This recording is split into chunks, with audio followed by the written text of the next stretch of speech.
The Fort Garry Hotel was the scene this weekend for what was billed as the Israel-Palestine and International Law Symposium. Among the featured speakers was Dimitri Lascaris, who was the chair of the board of an organization titled Canadians for Justice and Peace in the Middle East. Mr. Lascaris' appearance here, however, turned out to be even more controversial than might have been expected, notwithstanding his notoriety as one of Canada's most outspoken critics of Israel. Here is some background information as to why Mr. Lascaris has often found himself mired in even more than the usual amount of controversy in which he often finds himself. On August 29th, a demonstration was held in Toronto in front of B'nai B'rith Canada's national office. The demonstration was ostensibly organized by the Canadian Union of Postal Workers. The demonstration was also marked by the appearance of counter-protesters who were there to defend B'nai B'rith. The demonstration and counter-demonstration descended into a series of insults traded back and forth between protesters and counter-protesters. Apparently, though, two women at the rally who were there as counter-protesters made some inflammatory remarks which were posted to YouTube, in which they said, "I just think we should bring in the death penalty, and that would resolve a lot of problems. Justin Trudeau, be the first to go. I'd love to see him." They also referred to several other members of the Liberal Party, who apparently are all Muslim, as well as Dimitri Lascaris, the leader of the New Democratic Party. That video was subsequently removed from YouTube soon after it was posted. On September 6, however, Mr. Lascaris tweeted the following: "Apparently Liberal MPs Anthony Housefather and Michael Levitt are more devoted to apartheid Israel than to their own Prime Minister and their own colleagues in the Liberal caucus." That tweet had followed an article Mr. Lascaris had posted to his website, which criticized the video posted by the two aforesaid women. Mr. Lascaris then called on Housefather and Levitt to condemn the women who had appeared in the video, though it is not at all clear whether the women had any connection either to Housefather and Levitt or to B'nai B'rith, beyond the fact that both lawmakers are Jewish and B'nai B'rith is a Jewish organization. The three leaders of Canada's major political parties all responded to Mr. Lascaris' tweet with severe condemnations.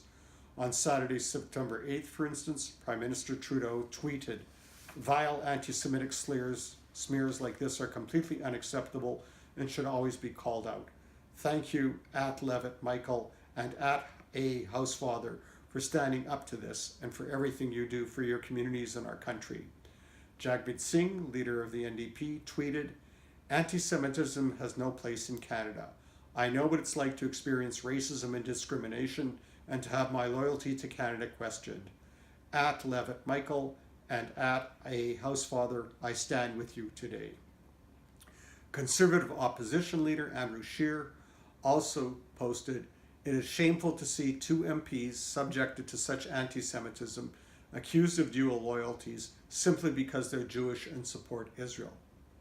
I happened to run into Mr. Lascaris at the symposium on Saturday, September 8th. After introducing myself as the publisher of Winnipeg's Jewish newspaper, the Jewish Post and News, I said to Mr. Lascaris that I would give him an opportunity to respond to the accusations of anti-Semitism that have been hurled at him. He told me that he would very much like to respond to the most recent accusations as a result of the tweet that he posted on September 6th. As it turned out, I had a chance to interview Mr. Lascaris following the end of the symposium on Sunday, September 9th. What follows is an interview that I conducted with Mr. Lascaris, in which he referred to the most recent accusations that have been hurled against him that he is anti-Semitic. He also answered some other questions that I posed to him on related subjects. This is Dimitri Lascaris, and you are chair of the Canadians for Justice and Peace in the Middle East? Chair of the board, yes. Chair of the board. Yeah. All right. I want to give you a chance to respond to the criticisms that have been leveled against you, especially by B'nai B'rith, but also by, yesterday you told me, Justin Trudeau and Andrew Scheer both labeled you as anti-Semitic. Right. But just to put it in some context, I want to refer to the tweet that is at the heart of this, where you say apparently Liberal MPs Anthony Housefather and Michael Levitt are more devoted to apartheid Israel than to our own Prime Minister and their own colleagues in the Liberal caucus. And that is the particular quote that now has been labeled as anti-Semitic. Right.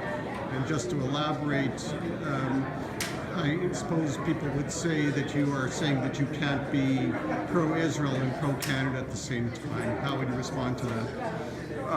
Well, I think people are saying something much more than that. I think people are saying, when I understand, my understanding of the term anti-Semitism, and this is consistent with the working definition of anti-Semitism in the IHRA document, it's about hatred of the Jewish people. That's what it's about. And when you say somebody's anti-Semitic, you are saying that that person has an animus, has hostility to the Jewish people, or views them as being less deserving of human rights than other people's.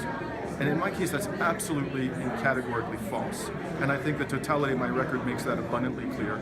My commentary, you can disagree with what I said about Mr. Housefather and Mr. Levitt, but one thing is sure, it had nothing to do with their ethnicity. Absolutely nothing. It had to do with their record. It has to do with the way they behaved.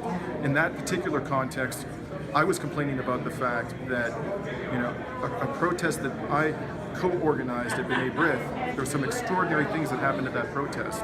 One of which was that two B'nai B'rith supporters who were protesting there in defense of B'nai B'rith, and I'm not saying they're members of B'nai B'rith, I don't know if they are or they aren't, I'm certainly not saying they're representatives of B'nai B'rith, but they were there to support B'nai B'rith. They called for the death penalty to be imposed on Justin Trudeau and on Jagmeet Singh and on certain members of Parliament, Liberal MPs who I believe are Muslim. And I called on them to condemn these protesters. I called on Mr. Housefather and Mr. Levitt to condemn these protesters, not because they're Jewish, but because they adamantly defend Israel and they specifically attack the protest. And B'nai B'rith in particular, and Mr. Levitt, criticized our conduct of that protest, even though we didn't do anything that was racist, but said absolutely nothing about the racist and in fact dangerous conduct of these two ladies. And even worse, I wrote about this on my blog, and I brought the article to the attention of, via Twitter, of Mr. Housefather and Mr. Levitt.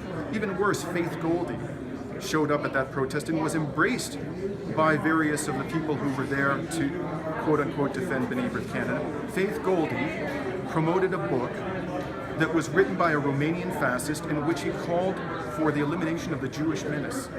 And she was standing there at the entrance to the B'nai B'rith head office with these supposed supporters of B'nai B'rith, admiringly treated by them. And I called on those gentlemen to condemn her. I've never said anything like that, the elimination of the Jewish menace. That's an appalling thing to say. And it's appalling that you would promote a book like that. Why were they not upset about the fact that Faith Goldie was standing there in the heart of the Jewish community after having done this? I'll tell you why, because I think she's pro-Israel. She stated she's pro-Israel, and I think that is more important to them than her offensive commentary. So they were very silent about that. Said nothing about that, but condemned us as being hate mongers. And I was offended by that. So I'm responding to their conduct. And the one other thing I want to add, which is very important in my assessment of their conduct, in fact, it's even more important than what transpired within the last 2 weeks, is that when Dr. Tarek Loubani, a Canadian citizen, was shot in May by an IDF sniper, and for the first time, to my knowledge, Justin Trudeau himself, the Liberal leader, the Prime Minister of the country, condemned Israel for this. They broke with the Prime Minister. That's the language that was used by the Globe and Mail. They broke with the Prime Minister. They declined to join in the condemnation of the Israeli military, which was entirely justified, and they blamed it on Hamas, even though there was zero evidence that Hamas bore any responsibility for the shooting of Dr. Loubani. That's very clear. So to me, that's a demonstration that they place a higher priority on defending the state of Israel than defending the rights of a Canadian citizen in that particular case. I was very offended by that. I know Dr. Loubani personally. I was also offended as a Canadian citizen. So you can disagree with my comment, you can disagree with my assessment of their conduct, but I can tell you one thing, it has nothing to do with their ethnicity. I've never said anything about their ethnicity, ever. It's irrelevant. I would articulate the same criticism of Stephen Harper. Stephen Harper, it's widely perceived because of his strongly pro-Israel stance, cost Canada a seat on the United Nations Security Council. I think he did that in large part because that devotion because he is an ardent Christian Zionist. And for ideological reasons, he pursued a policy that damaged the interests of this country. It was not in our interest to be deprived of a seat in the UN Security Council. It's got nothing to do with his ethnicity. You know, I make the same charge against Stephen Harper as I make against these two individuals. Let me ask you a follow-up question that's somewhat related. Our International Trade Development Minister, Jim Carr, is Jewish. He's just recently returned from Israel, where he spent, I'm not sure how many days, but he was extolling the trade links that Canada now has with Israel, saying that trade has tripled since Canada signed a free trade agreement with Israel in 1997.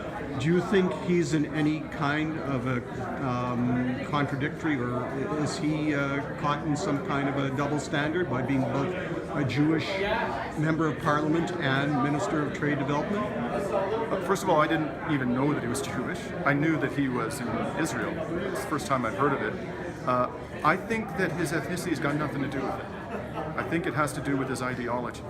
I haven't, frankly, paid enough attention to his public commentary and his record to say whether he has some heightened sense of loyalty to Israel. I certainly don't assume that to be the case because he's Jewish. There are people in this room, and this has all been recorded and it was publicly available, who are of Jewish origin, who have absolutely no allegiance to the state of Israel. In fact, they denounce Israel on a regular basis. It is crystal clear, and it's crystal clear that I believe this. It's not only crystal clear that it's the case, that there are many members of the Jewish community, a growing number of members of the Jewish community, who denounce Israel, who renounce Israel, who have no allegiance to the state of Israel, based upon the conduct of the Israeli government. So I've never believed that somebody's ethnicity, Jewish ethnicity, puts them automatically in a conflict of interest. I think that's complete nonsense. I look at people's records. Can you understand, though, the discomfort that many people, not just Jews, would have when they see the protest that you helped organize and you hear slogans like "From the river to the sea, Palestine will be free"? Right. Can you understand people being very unsettled by that and seeing that as racist? Well, I think my understanding of that phrase, I know that one person, a member of the Jewish community, actually, I think he was a JDL supporter on Facebook, complained about it. My understanding of that phrase and why I say it is because I believe that there should be a single state in which all people should be treated equally. And I believe that the Jewish residents of Israel should stay there. I don't believe for one moment that one Jewish resident of Israel or citizen of Israel should be required to leave. I've never said such a thing. I think that would be unjust. I think it would be unworkable. I think it would be profoundly wrong. What I want to see, and this is what I mean when I say Palestine will be free from the river to the sea, is that there's a single state, it's a true democracy in which everybody has a vote, everybody is treated equally, everybody is protected equally by the rule of law. That's what I mean by it. So, you know, if there are people in the Jewish community who are offended by that, I want to assure them that that's not my understanding of that phrase. I want to ask you finally just a question about boycott, divest, sanctions. And I want to refer to the specific example of SodaStream, which was one of the three companies that was targeted initially by the BDS movement.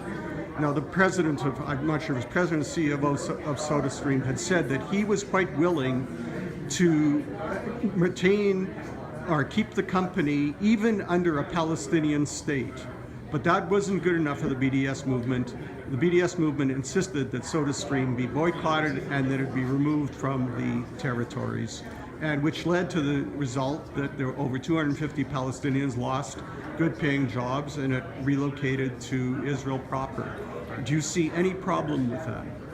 I think that it is entirely legitimate to boycott businesses that are operating the settlements. You know, I wasn't familiar with that statement that you just quoted to me, but my answer to that would be, that's fine. When the Palestinian people have a state, you can do business anywhere you want.